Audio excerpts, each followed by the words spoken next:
Entonces, bienvenidos a todos. Este es el tema número 10 del curso de teología. Este tema es de homilética, o sea, el arte de preparar y predicar estos sermones y que sean de impacto para la vida de otras personas, de los quienes escuchan. Siempre el objetivo de una prédica, de un sermón, es conducir a la persona a los pies de Cristo. Es por eso que el sermón debe ser siempre cristocéntrico.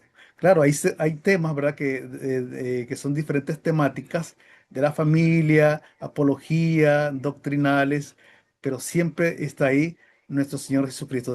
Debemos de conducir a todos, el que escucha el tema, hacia los pies de Cristo. Es la verdadera respuesta a todos nuestros problemas. Y eso lo vamos a hacer énfasis a lo largo de esta clase o inducción. Yo le llamo inducción porque no es una clase completa, es nada más ideas, tips, recomendaciones, pero siempre procuro de que sea una esencia de lo que realmente usted necesita, de tal manera de que usted pueda aplicar este conocimiento a partir de este momento. Que usted termina después la exposición, de escuchar el tema, entonces usted ya puede poner en práctica lo que aprendió a lo largo de este estudio. Aquí podemos leer Romanos 10, 13 al 15. Pues todo el que invoque o que invocare el nombre del Señor será salvo. Pero ¿cómo pueden ellos invocarlo para que los salve si no creen en Él? Otra pregunta. ¿Y cómo pueden creer en Él si nunca han oído de Él? ¿Y cómo pueden oír de Él a menos de que alguien se lo diga? Son varias preguntas. ¿Y cómo irá alguien a contarles sin ser enviado? Por eso las escrituras dicen, qué hermosos son los pies de los mensajeros que traen buenas noticias. Yo no sé cuántos han leído ese pasaje, esa cita, pero son tres versículos. Hermoso, ¿verdad? Todo lo que se expone ahí y prácticamente es el resumen de todo lo que vamos a ver ahorita. O sea, tenemos un mensaje que dar, una misión y debemos de cumplirlo. Avanzamos. Siempre esta partecita nos detiene un poco, pero aquí vamos. Ok, tenemos aquí otro, permítame, me salté. Tenemos aquí, ok, otro pensamiento. Dice, Dios escogió la predicación como el medio para iluminar a los hombres, a la humanidad, y atraerlos hacia Él, y que la predicación debe ser la actividad principal y prioritaria de su iglesia en la tierra. Esos son eh, paráfrasis, parafraseado, ¿verdad? De citas del Espíritu Profecía. O sea, la predicación debe ser la actividad principal y prioridad de su iglesia en la tierra. Y ya vamos a ver más adelante por qué todo esto, ¿verdad? Aquí tenemos algunas herramientas. Ya esta parte, digamos, ya es la parte técnica que nosotros necesitamos aprender.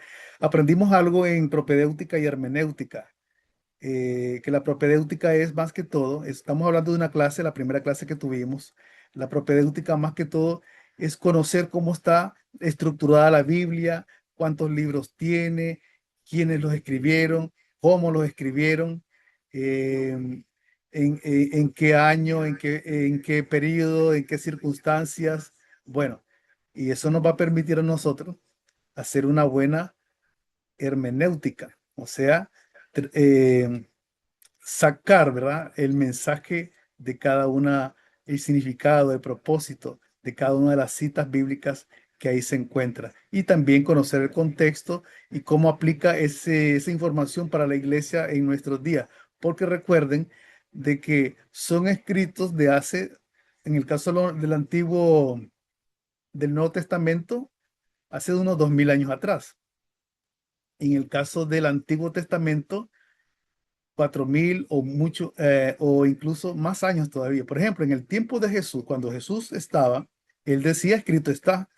Entonces, ¿de cuál escrito estaba hablando? Eran escritos que ya tenían por lo menos unos 5000 años. Estamos hablando de lo que es el Pentateuco o la Torá, como le mencionan, los salmos, los proverbios, y con eso nuestro Señor Jesucristo defendió la palabra de Dios. Con un escrito está. Incluso llegó un momento a decirle a los estudiosos de la ley, ¿acaso no habéis leído? Escrito está. Cuando llegó Satanás, también le llegó diciendo que Cristo está. Y Jesús le dijo, también está escrito, para que vea que la Biblia no se puede contradecir. Entonces, ¿qué necesita el predicador? Bueno, su arma principal, la Biblia, y no nos vamos a meter, digamos, porque alguien puede preguntar, ¿cuál es la mejor Biblia? No, eso sería otro estudio aparte, solo eso sería un estudio aparte. ¿Cuál es la mejor Biblia? Bien, la concordancia bíblica. Digamos, normalmente las Biblias traen su concordancia, entonces procuremos que nuestras Biblias traigan concordancia bíblica. O sea, esas citas paralelas a lo que estamos leyendo. Esa es la concordancia. Eso es lo que está al margen, ¿verdad? A veces en el centro, a veces abajo, los marginales, las citas marginales. Tenemos también un diccionario bíblico, necesitábamos un diccionario bíblico, una enciclopedia bíblica, preferiblemente también, comentario bíblico adventista, en este caso para nosotros, ¿verdad? Los adventistas tenemos el comentario bíblico adventista y los escritos de Ellen White. Ahora, en esta parte, digamos, algunas personas allá afuera nos van a decir, no, ¿cómo es eso de que ustedes tienen otros escritos?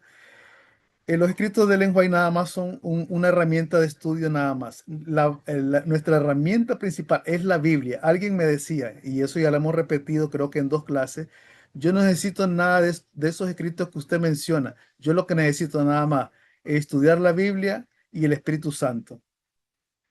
¿Y estará la persona en lo correcto? Claro que sí, está en lo correcto. Pero nosotros sabemos, ¿verdad? Que ya hay revelaciones, ya hay cosas que ya están reveladas. Entonces, y también el Espíritu de Profecía menciona, nadie va a recibir mayor revelación de la que ya está dada. Así que consuma lo que ya está dado y después pida lo que es mayor conocimiento y se le va a otorgar. Bien, avanzamos. Aquí hay, digamos, podríamos detenernos aquí, pero el asunto es, la idea es avanzar con las demás ideas, tópicos, consejos que son muy, muy buenos, muy interesantes. Y en algún momento ahora podemos tener una charla específica en cuanto a cuál es la mejor Biblia, porque algunos dirán, no, es que ahora todas las Biblias están adulteradas, incluso la Reina Valera, y bueno, hay muchas cosas de hablar con respecto a eso. Seguimos. Aquí creo que voy a hacer un zoom, porque aquí tengo una lupa para poder leer, porque yo sé que ustedes no van a poder leer, sobre todo los que tienen en su celular esto. Entonces, pero yo tengo aquí esta herramienta que me va a permitir acercar un poquito más y ahí vamos a ir moviendo hacia abajo. Vamos a comenzar con la primera regla.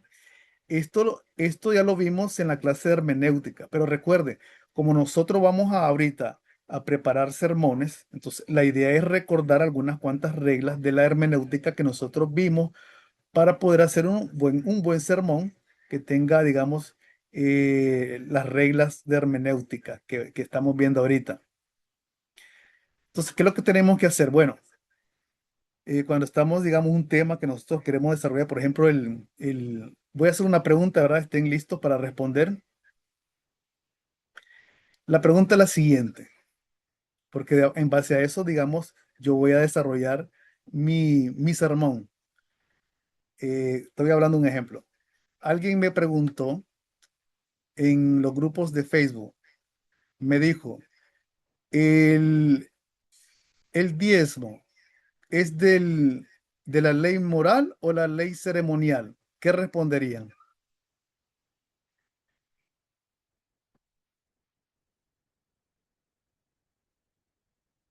Los escucho. El diezmo, repito la pregunta, ¿el diezmo es de la ley moral o de la ley ceremonial?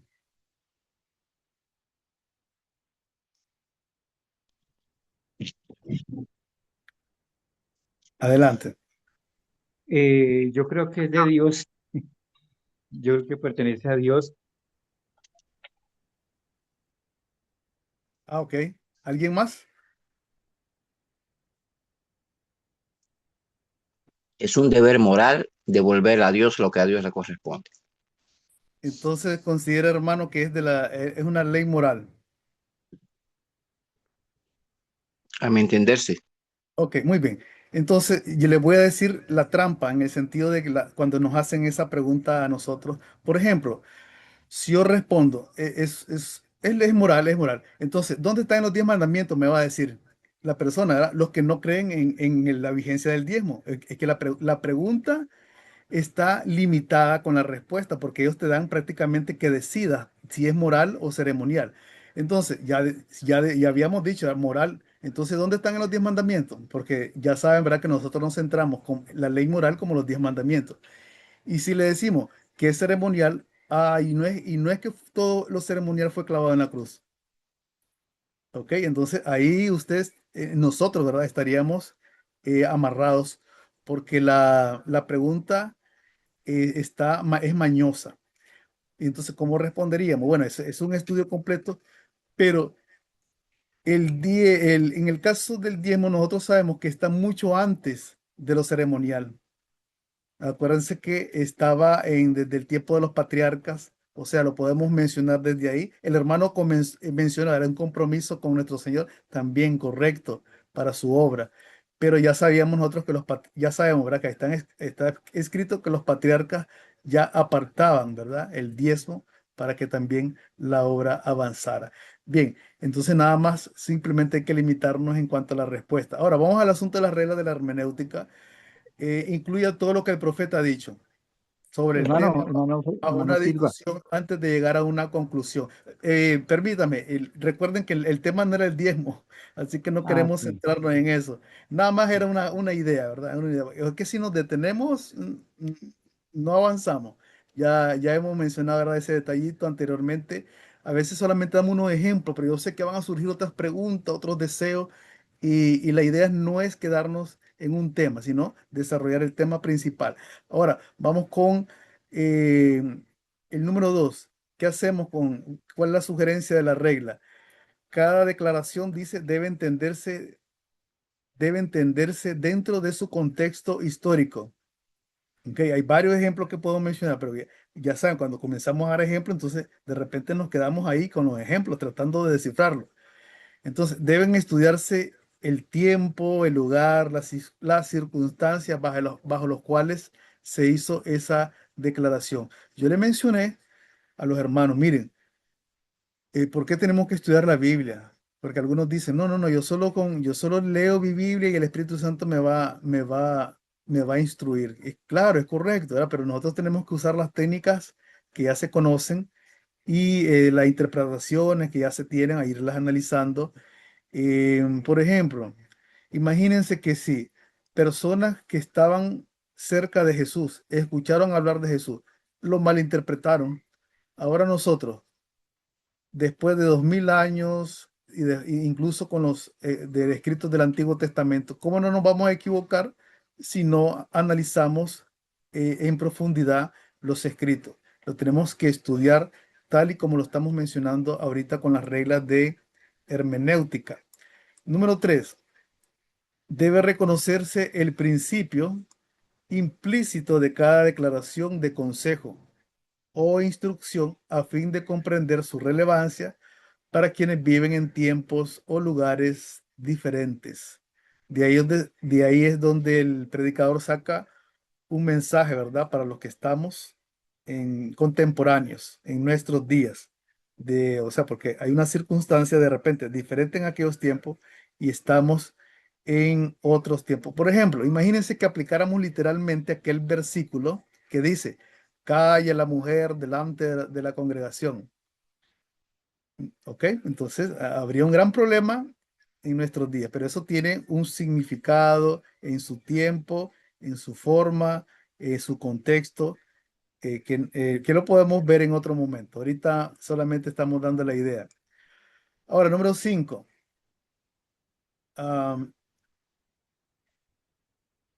Perdón, número 4, ¿verdad? Debemos de usar el sentido común y una razón santificada cuando analizamos la diferencia entre principios, normas y reglas. Vamos a seguir avanzando ahí. Algunas ideas de repente hay que profundizarlas, pero necesitamos avanzar. Debemos estar seguros que las supuestas citas, o sea, las citas que estamos obteniendo, han sido realmente escritas por el autor a quienes se las atribuyen. ¿Ok? Hay que asegurarnos, hay que hacer un proceso de investigación profundo en cuanto a eso. Verdad progresiva. Debemos conceder que los autores, incluso los profetas, aunque no se contradigan a sí mismos, pasan por el proceso de maduración, en que la verdad se revela ante ellos, solo en forma tan rápida como son capaces de comprenderla. Ya tenemos, ¿verdad? El ejemplo de Daniel. Hay algunos citas, ¿verdad? Donde sabemos de que Daniel no entendió y estaba sellado en, hasta otros tiempos, en otros momentos. Y número 7. En algunos casos, una persona debe comprender la experiencia de un evento, ya sea directa o indirecta, antes de entender la verdad del evento. Y número 8. No todo lo que está en la Biblia o en los escritos de Ellen White puede entenderse a primera vista o aún después de años de estudio. ¿Ok? Y de ahí podríamos mencionar una serie de temas, pero ya me limito porque de repente nos queremos quedar en esos temas, entonces no es la idea, no es la idea. Avanzamos. En cuanto a la interpretación, vamos a ver algunos conceptos pequeños, cortos nada más. El objetivo al interpretar un texto, o sea, entonces estamos hablando de la hermenéutica, ¿no? El objetivo al interpretar un texto es descubrir qué significaba para quién lo escribió. De ahí el asunto, ¿verdad? El contexto, ¿verdad? O sea, en qué tiempo, en qué momento, para quién. Entonces, ¿qué es lo que escribió? ¿Qué es lo que el escritor original tenía en mente, o mejor dicho, el escrito original tenía en mente en aquella ocasión? Porque de repente solo funciona para ese momento y ya pasó. Para que la interpretación sea correcta, es necesario que el intérprete utilice, o sea, el intérprete somos nosotros, y nosotros debemos utilizar las herramientas adecuadas y seguir determinadas reglas. Algunas ya lo mencionamos, las reglas anteriores, pero ahorita vamos a mencionar otras o a enfatizar lo que ya mencionamos. Entre esas herramientas destacamos, ¿qué cosa? La comprensión del texto en el lenguaje original. Miren, de ahí es tan importante aprender. En el Nuevo Testamento fue escrito en griego. Ya vimos esa parte de la historia universal, ¿verdad? Porque el Nuevo Testamento está escrito en griego, ya lo vimos. Y el Antiguo Testamento, ¿verdad? Ya sabemos que está en hebreo. Entonces, si usted pudiese estudiar, ese es mi objetivo también, hebreo y griego, estaríamos con la oportunidad de irnos a los originales. Claro que también ya hay diccionarios, están los interlineales, donde pues, usted puede también ir viendo las palabras originales, pero claro, con un fundamento del griego y el hebreo, mucho mejor todavía. Seguimos con la sugerencia y la consulta de diccionarios y gramáticas referentes a esa lengua. Cuando eso no es posible, se pueden consultar algunas buenas traducciones, diccionarios, comentarios y enciclopedias bíblicas. Pero si pudiésemos estudiar esos dos idiomas, sería excelente. Avancemos.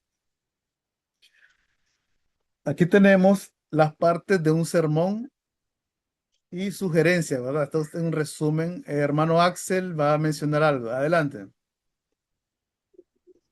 Yo creo que hay una Biblia que se llama interlineal. Creo que cuando uno está leyendo es muy buena para saber los asuntos de hebreo y griego. Entonces la Biblia interlineal le ayuda mucho a uno. Gracias. Gracias, hermanito. Claro que sí. Sí, la Biblia interlineal. Muy importante. Entonces, ahora, para partes de un sermón. Este es un resumen, ¿verdad? De la estructura, nada más. El tema, ¿verdad? Tenemos que conocer el tema. debe estar conforme a la audiencia. Y esto lo mencioné creo que en la clase de ayer. Cuando usted va a dar un tema, usted tiene incluso a veces, bueno, y es necesario investigar su audiencia, sobre todo cuando lo invitan a una iglesia, investigar, ¿verdad?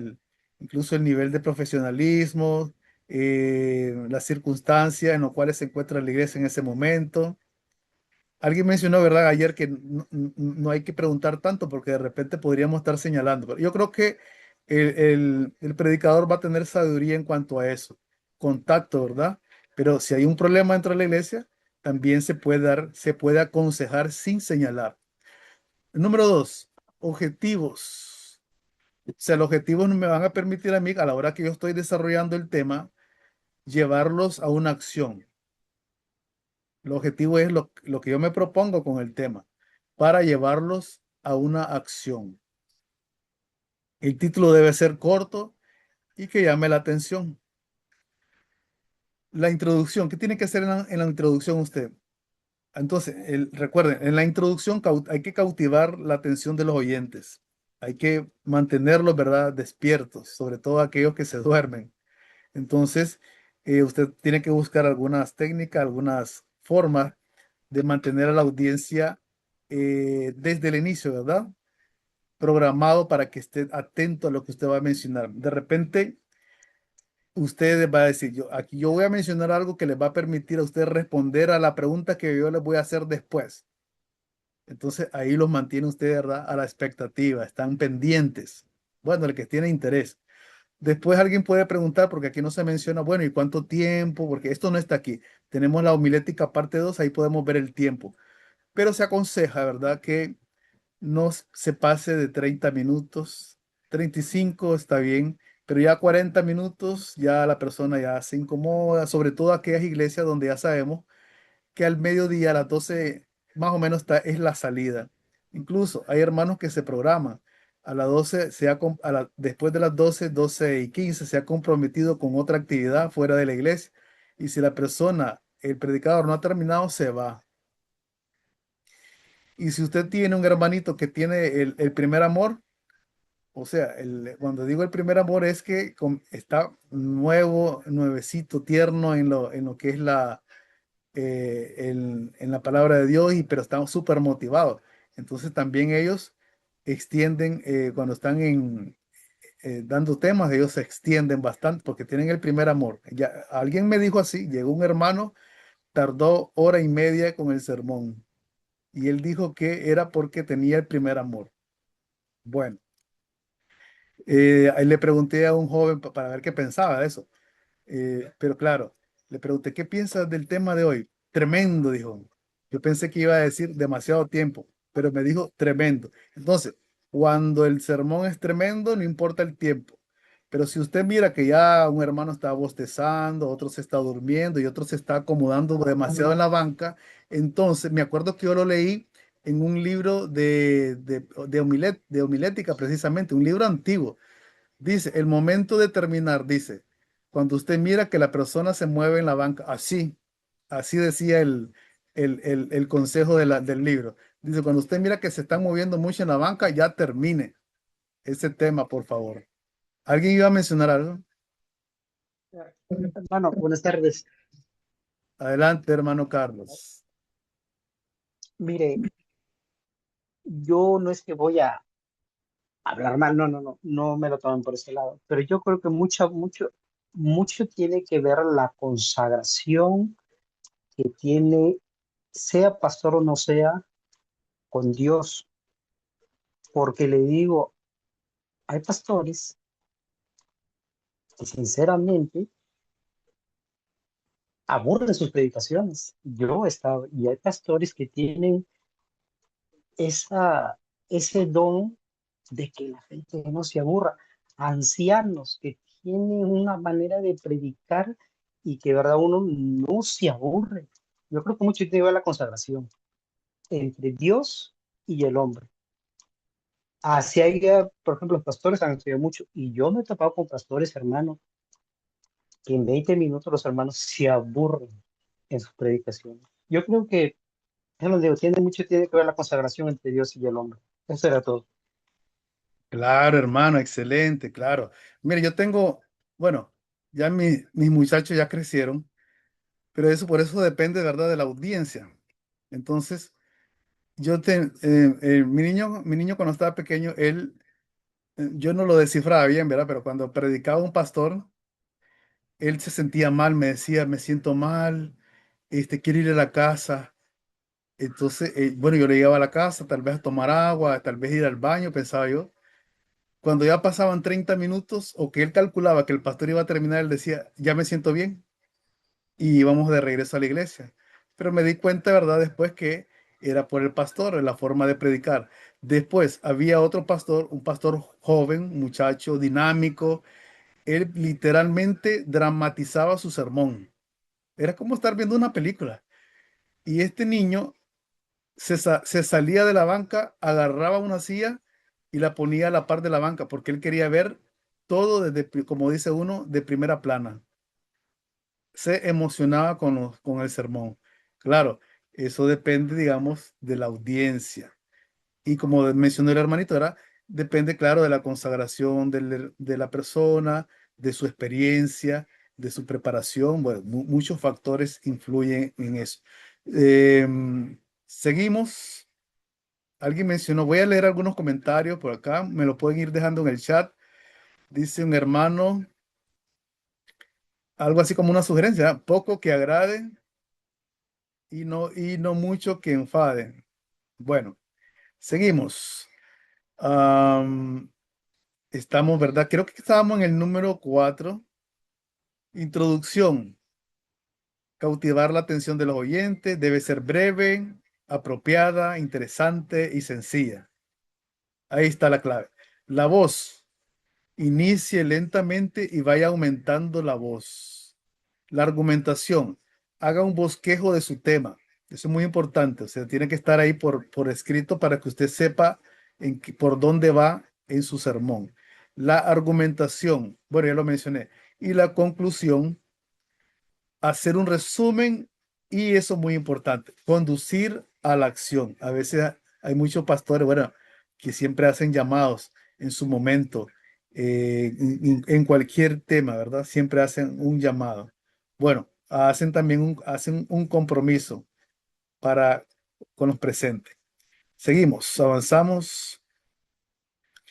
Dice, durante otros ejemplos, ¿verdad? Otra serie de ejemplos, durante la introducción del sermón. Aquí tenemos qué es lo que debemos de hacer, ¿verdad? Durante la introducción. Este nada más en la parte anterior que habíamos mencionado. Observen bien. Aquí, en número 4, introducción. Entonces nada más vamos a ver esa partecita acá porque hay un tema de homilética 2 donde miramos nosotros la voz, la postura, las manos, los gestos. Entonces eso va a ser en el otro tema. Aquí nada más estamos viendo otros detallitos. Ahorita vamos a ver la introducción. ¿Cómo puede el orador cautivar así al auditorio? Aquí están las maneras, ¿verdad? Lo que el hermano mencionaba para que no se nos duerman. Pero eso nada más, recuerde, es solo en la introducción para que llame la atención y durante los próximos 20 minutos siguientes la persona esté atenta. Despertando su curiosidad, ¿sabías que? Incluso esos son ganchos, se le llaman ahora en las redes sociales, frases ganchos, imágenes ganchos, o sea que le permiten enganchar a su audiencia. Entonces usted comienza con una curiosidad. Usted lo deja intrigado y le dice, hoy usted va a conocer la respuesta, demostrando claramente la importancia y la utilidad del tema que se presentará. O sea, ¿por qué es útil este tema? Presentando una novedad, algo que de repente la persona no sabía, haciendo una referencia a la ocasión, definiendo una palabra, o sea, un concepto que de repente la persona no sabía. Por ejemplo, digamos, cuando usted está con el tema de Adán y Eva, y ustedes saben, ¿verdad? Que lo normal que le dice, ¿verdad? Es que a Eva ¿de dónde fue? Pregunto, ¿de dónde surgió Eva? ¿Cómo fue formada Eva?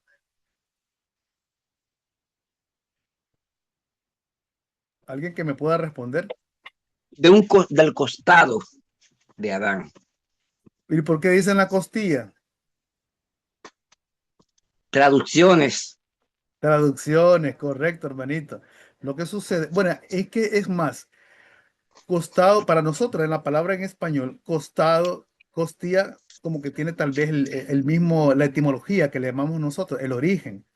Entonces, pero en sí, en hebreo, se menciona más el significado como costado, o sea, a un lado. Y eso, conocer, digamos, el origen de las palabras nos permite a nosotros entender mucho mejor, digamos, el momento en que estamos leyendo. Bueno, nada más una observación. Otro, mostrándose bondadoso, dando buenas noticias, prometiendo ser breve, elogiando y mostrándose humilde. Avancemos. Aquí tenemos ahorita características de los sermones en el tiempo de los apóstoles. O sea, aquí vamos a ver un resumen de esas prédicas que ellos hacían. ¿Qué estructura tenían? ¿Cuáles son sus características? Observen bien, vamos a hacer un acercamiento. Observen bien las características. Tenían como objetivo ¿qué cosa? ¿Qué cosa? La conversión de no creyentes. ¿Ok? Ese es el propósito, el objetivo principal, convertir a no creyentes. Dos, el tema, ya dimos este consejo, se ajustaba al tipo de oyentes. Número tres, todos los sermones presentaban uno o más objetivos, partiendo de lo conocido a lo desconocido. Número cuatro, la predicación estaba enraizada en las escrituras. Palabra de Dios, sola escritura. Y cinco, y es lo que mencionamos desde el inicio, todos los sermones eran cristocéntricos. Bien, ya con eso nosotros tenemos, ¿verdad?, una mejor idea de cómo trazar nuestros sermones. Y siguiente. Ahora, dentro de los tipos de sermones, bueno, acuérdense que hay apologéticos, hay escatológicos, hay, bueno, están los temáticos, que es el uno que vamos a mencionar ahorita. Entonces, ¿cómo preparar un sermón temático? O sea, un tema en sí, ¿verdad? Para la iglesia. Entonces, usted escoge el tema, la idea central, que sobre todo una necesidad, en los consejos que vimos, ¿verdad? Sobre todo una necesidad que tiene la iglesia en su momento, o algún problema, ¿verdad? Que algo que se necesita mejorar. Alguien me mencionó últimamente en nuestra iglesia bueno, tal vez en el mes tenemos cuatro sermones, 4 sábados.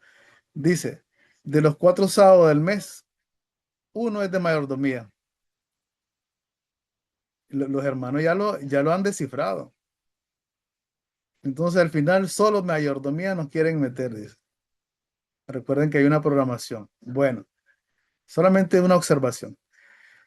Número 2, con la ayuda de una concordancia bíblica, seleccionar los mejores textos para la comprensión del asunto. Entonces agarramos el tema, buscamos la concordancia bíblica. Hoy en día, ¿verdad? Con la ayuda de la tecnología, todo eso es mucho más rápido.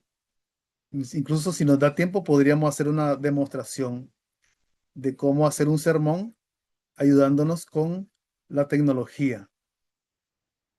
Número 3, cuidar para que cada texto sea utilizado según su contexto. Es más, esta imagen la voy a copiar, se la vamos a pegar a la inteligencia artificial para que siga todos estos pasos en un tema sencillo que podríamos nosotros desarrollar.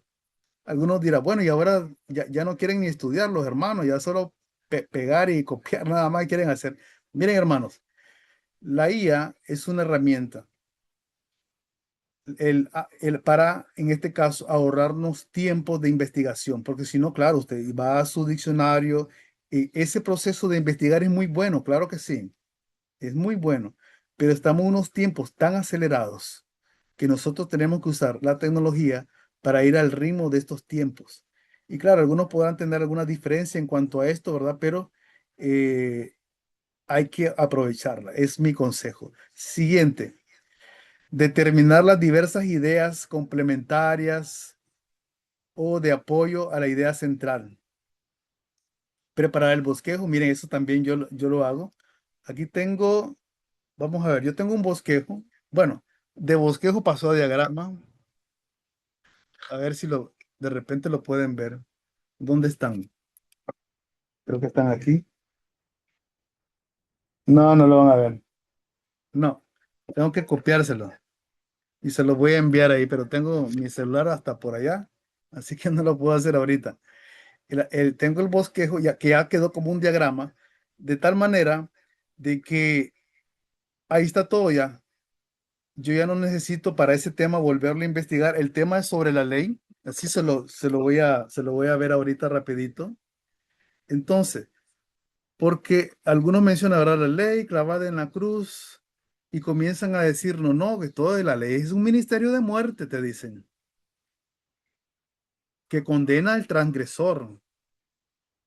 Entonces, claro, pero usted tiene que leer bien, hermano, ahí, lea primero de segunda de Corintios 3 del 7 al 9. Claro que es un ministerio de muerte para los que están sin Cristo, ahí se lo dicen. Léalo. Entonces, está la ley sin Cristo y está la ley con Cristo. Sin Cristo, ¿qué es? Un ministerio de muerte. ¿Por qué? Porque la paga del pecado, ¿qué es? Es muerte, pero más la dádiva de Dios es vida eterna. Entonces, cuando tú te vas al otro lado con Cristo, ¿qué es la ley? Ahí lo dice la Biblia, es santa, justa y buena. Eso está en Romanos 7:12. Y para aquellos que dicen, no, es que fue clavado en la cruz, o ahora estamos bajo la gracia, entonces usted le dice Romanos 3:31, la fe no invalida, la confirma, y ahí lo dice. Ahí en Romanos 3:31, para los que dicen, no, no, no, no, eso está abolido. No, la fe no la invalida, la confirma. Y cuando está con Cristo, ¿qué te da la ley? Te da vida nueva, o sea, Cristo en sí, porque el objetivo de la ley, recuerden, es conducirnos a Cristo, porque la ley nada más es un espejo que nos indica dónde estamos fallando. Miren, y ahí está resumido todo esto. Yo no lo tengo aquí 100% en mi mente, pero lo tengo ya bosquejado. Así que yo se los puedo dar en el sentido, digamos, cuando me dicen que nos puede ayudar con un tema sobre la ley, que perfecto, yo lo tengo desarrollado. Y así quiero desarrollar cada tema. Por ejemplo, siempre esos, los más espinosos, el asunto de la vigencia de la ley, perdón, de la vigencia del cuarto mandamiento, ahí está, digamos, en un bosquejo. Bueno, seguimos. Número 6. Completar el bosquejo con materiales que son comentarios, citas, ilustraciones, ejemplos, definiciones, etcétera. Número 7. Preparar la conclusión. Recuerden que siempre la conclusión está basada en nuestro objetivo, a qué queremos llevar a la persona. Entonces la conclusión debe de llevarnos a esos objetivos iniciales. Listo. Y ahí creo que ese número 8 está como que fuera de lugar ahí. Preparar la introducción. Ahí está fuera de lugar. Bien, seguimos. Ahora, el asunto de la experiencia personal. Por ejemplo, cuando yo sé que hay muchas personas que, a ver, qué ejemplo, bueno, hay muchos pastores que comparten su experiencia y es muy llamativa la experiencia de ellos, pero el problema es que a veces nos quedamos con la historia, ¿verdad? Y olvidamos el mensaje, el objetivo. Entonces nos entretuvo, ¿verdad? Como cuando usted en aquellos tiempos que miraba su telenovela, entonces de repente, o su película, entonces ahora usted se imagina la historia que comienza a contar el pastor. Y si usted olvidó el objetivo, ¿verdad? Por la cual lo contó, entonces se perdió el propósito. La experiencia personal es contar algo que le sucedió a usted mismo. Este es el mejor tipo de ilustración que hay cuando hablamos de algo que vivimos. El efecto de nuestras palabras sobre los oyentes es mayor. O sea, porque usted como mencioné, ¿verdad? Que el pastor joven de repente lo dramatiza, porque usted fue el que lo vivió. Usted cambia el tono de voz y, y a que uno lo cuenta con más vigor, aunque sin darse cuenta, ¿verdad? Pero porque usted de repente cuando lo está contando siente que lo está volviendo a vivir. Cicerón mencionó, el gran orador romano decía, siempre que pueda, el orador debe dar ejemplos personales. ¿Y qué ejemplo tenemos nosotros? Bueno, en la Biblia, el ejemplo del apóstol Pablo. Él habla frecuentemente de sus experiencias personales. Ahí están las citas bíblicas para los que desean investigar. Hechos 22, 24, 26 capítulo. Y 2 Corintios 11 del 22 al 30. Y una gran experiencia de él. Ahora, ¿qué evitar en el uso de ilustraciones? Estos no son, digamos, en el caso de experiencia personal, no. Estas son las ilustraciones, analogías que usted quiere dar de repente, paralelismo. Bueno, evite lo siguiente, que las ilustraciones no son el mensaje. Entonces no debemos de llenarnos de ilustraciones. Las ilustraciones no deben de desviar el mensaje, así como la historia no debe desviar su historia personal. Hay una gente se goza, se ríe porque le causó gracia la historia, pero el mensaje se perdió en el camino, el objetivo. Am, los testimonios deben ser modestos. Hay que glorificar a Dios y no la glorificación personal. Esa historia, ¿verdad? Donde la persona queda como un héroe, evítelo. Mejor ni lo comente. Número 4, no usar como ilustración confidencias que nos hicieron de forma personal. O sea, de que el hermano me contó, no. Puede usarla, ¿verdad? Como referencia en otra iglesia, ¿verdad? Algo así como, bueno, incluso ahí hasta hay que tener cuidado porque la gente de repente, alguien puede conocer el hermano ahí. Ah, están hablando del hermano X. Bueno, hay que moldear, ¿verdad? Esas ilustraciones para no caer en esos errores. Ya vamos terminando. Tenemos esta cita, dice, el ganador de almas debe tener madurez espiritual, experiencia personal de lo que enseña, sentido común, capacidad para enseñar bien las escrituras con la precisión con la que se enseñan las matemáticas. Y por eso estamos aquí estudiando nosotros, porque tenemos que aprender técnicas para hacer las cosas y hacer una mejor obra misionera. Esa es nuestra frase. ¿Por qué estamos aquí? Para hacer una mejor obra misionera. Siguiente. Testimonio para ministro.